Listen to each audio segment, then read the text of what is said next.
I know I'm gonna speak quickly, just in case that delivers something we don't want. But I'm so grateful not only to be joined by these awesome young women. Thank you so much. But also by our talented and our dedicated leaders, many of whom have been advocating for this project long before I got to Congress. In fact, I was just commenting, back when I was a staffer for Marty Meehan's office, I remember us talking about Kelley's Corner and the important, critical improvements that we needed here. But I couldn't be more thrilled to work alongside my talented state partners, Representatives Tammy Gouveia and Dan Cena. Thank you so much for all your work. I'm also happy to be joined by Mass DOT Representatives Barry Lorian and Dan Fielding, who we're going to hear from. They also know this project very well, and I'm sure happy to see the money finally come through. So it's really wonderful just to be here to finally say, without a doubt, that the Kelley's Corner project is going to get done. It's no secret to anyone here that this project is long overdue, having been identified as a project for improvement 50 years ago. Imagine that, 50 years ago. But over the years, the project's, it's been kicked down the road, thanks in large part to the federal government divesting from infrastructure projects like this one. Past administrations, whether they're Democrat or Republican, they have talked about reversing that trend and reinvesting in infrastructure, but I think we can all count how many infrastructure weeks we've been promised over the years. But this administration, this Congress, finally got it done. And we did so by passing it in a bipartisan way, which sometimes gets overlooked. We had Democrats and Republicans together passing this really important piece of legislation, and that's because almost every community, not just here in the Commonwealth or in the district I represent, but across the country, understand that there's a project like Kelley's Corner in their hometown that needs to get done.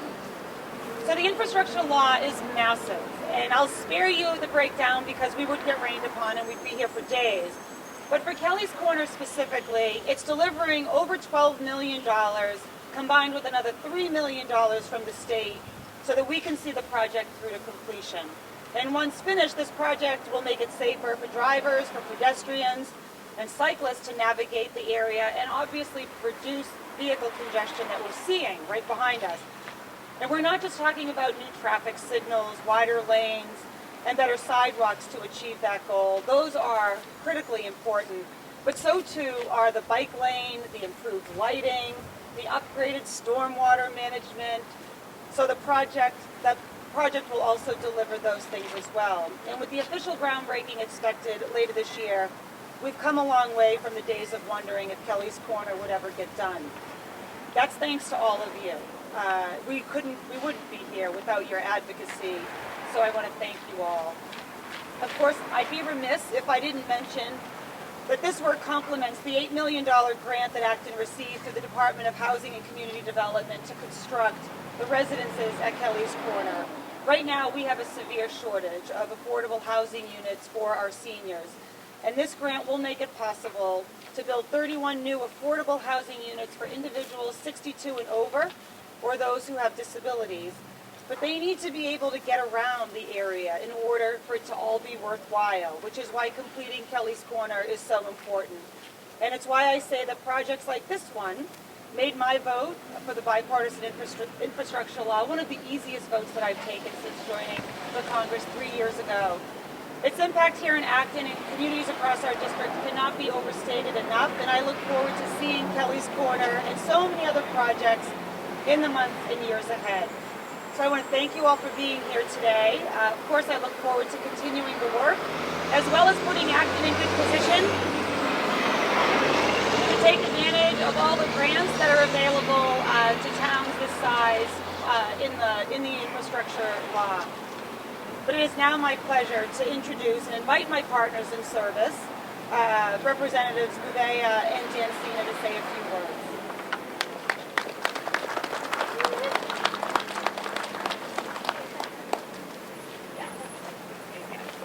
Great. Well, it's an honor and a privilege to be here with all of you, and I'm really proud of the way the students who are here for a half day just happen to walk by and look how helpful they are. So round of applause for our students helping us today. I'm a mom of 2 kids who are now 20 and 17. They went to the Miriam School. And when they were about your ages, they would come down to this area, maybe go to Dunkin' Donuts or go down to Starbucks, walk around and hang out with their friends. And so often I was really worried about their safety walking down here because of all the traffic and how fast sometimes the traffic blows through here. So as a member of this community and as a state representative, just really proud and grateful to all of the work that has gone into envisioning this project, making it happen so that we can get the funding for this project. Really grateful and proud of the work that we've been able to do, partnering at the federal level, the state level, and the local level. And not only do we have our municipal leaders who are here from our select board and our town manager, but also our superintendent of schools, because we realize that this truly is a community-wide impact and a community-wide effort to make sure that this area is safe, that pedestrians as well as cyclists can travel safely, and that cars can get from where they need to go from point A to point B throughout our community. Also just so proud that we're making these major investments in housing that is close to this area and within walking distance of the commuter rail, because we know that it is critical to meet our housing and transportation needs by really making investments that really intertwine these 2 key areas that make it easier for people to get through their day and to be able to thrive in our community. So just really honored to be here with all of you, grateful for all the work that went into this, and I'll turn it over to my partner, Representative Dancina. Thank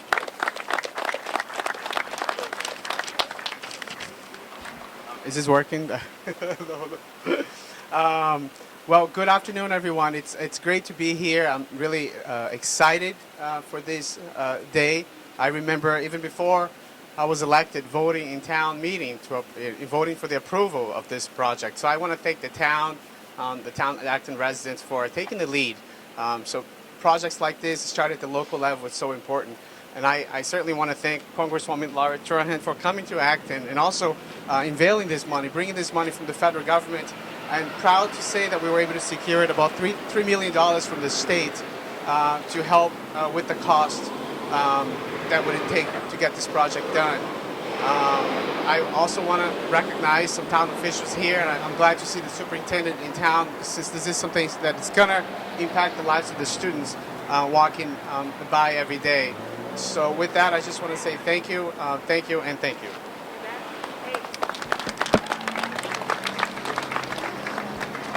Okay, so now I'd like to invite Barry and Dan up, because I know I speak for everyone when I say how grateful we are for our partnership with Mass DOT. So if you wouldn't mind saying a few words. Oh, sure. Thank you. Thank you, Congresswoman. Hi, everybody. My name is Barry Lorian. I'm the Highway Director for Mass DOT for the Central Massachusetts area for the Highway Division. I'm pleased to be here today on behalf of Secretary of Transportation Jamie Kessler, Highway Administrator Jonathan Gulliver, and the Baker-Polito administration. I want to thank the Congresswoman and the town for including us in today's event, which kind of marks the advertisement of the project, or the advertisement in May of the project, and I'll get to that in a moment. I wanted to touch on project development a little bit. So project development takes years. This project started, you know better than I do, but it started back in 2012, 2013. Here we are in 2022, and we're just getting ready to talk about construction. One of the key parts of project development is identifying that construction funding, and it's always just a little bit out of reach. Thanks to the Congresswoman's efforts and the federal funding that she provided for this project, we are here now. So, if everyone doesn't know already, the project will be advertised for construction May 21st, 2022, so next month. So we're all super excited about that. For Kelley's Corner, it's a $16 million project. $16 million comes from mostly federal and about 20% state of that amount. Another $3.5 million was contributed towards the project by the town. So a true federal, state, municipal partnership, which is just great to see. A little bit about when construction will start. As I said, the project is advertised for construction in May, next month. We expect to have our contractor on board and hopefully a groundbreaking ceremony sometime in the fall, late fall. So, October, November of this year. We would anticipate construction for the project taking pretty much all of two construction seasons, so through 2023 and through 2024. We're still working out the final details on that time duration right now, but that's what we think right now. So I had prepared a long description of what the project is about, and I don't think I need to tell everybody what the project is about. You've all been involved. But there is one really important thing that I see when I look at these plans, at this project. It's the placemaking elements. So we do a lot of projects similar to this. All of our projects now, we address safety for vehicles, for pedestrians, for bicyclists. We address mobility for all three modes as well. But we often don't see that placemaking element that this project has. Wider sidewalks set back from the roadway, gathering areas where people will actually stop and sit down on a park bench and have a coffee, and period lighting, historic lighting, and probably the best piece of placemaking is a really incredible landscaping plan that will be put into place as part of this project. So it softens everything and it greens it up and it adds to that placemaking. So I just want to commend the town for putting together such a great placemaking project. Really is excellent. So in closing, I just want to acknowledge all the help and advocacy by Senator Eldridge on this, Rep. Sina and Rep. Bavea for their advocacy as well. I want to acknowledge the municipal officials who are here today for their many, many years of hard work and dedication throughout the project development process. This project is your vision and your creation, and you should be proud of it. And I'd like to call out one group and one person who, from what I understand, have really worked hard to put this project out in a thoughtful way.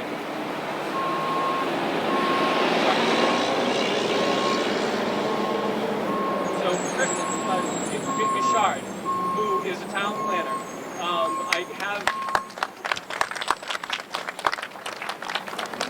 I haven't met you, but I've heard incredible things about you, so thank you for all of your work on this project. It made a big difference. And the Kelley's Corner Steering Committee, who has done an exceptional job with public outreach, which is the way that we want to do all of our projects now, to include the community, to have them provide input on what we're creating here. So thank you to the Steering Committee as well. Thank you.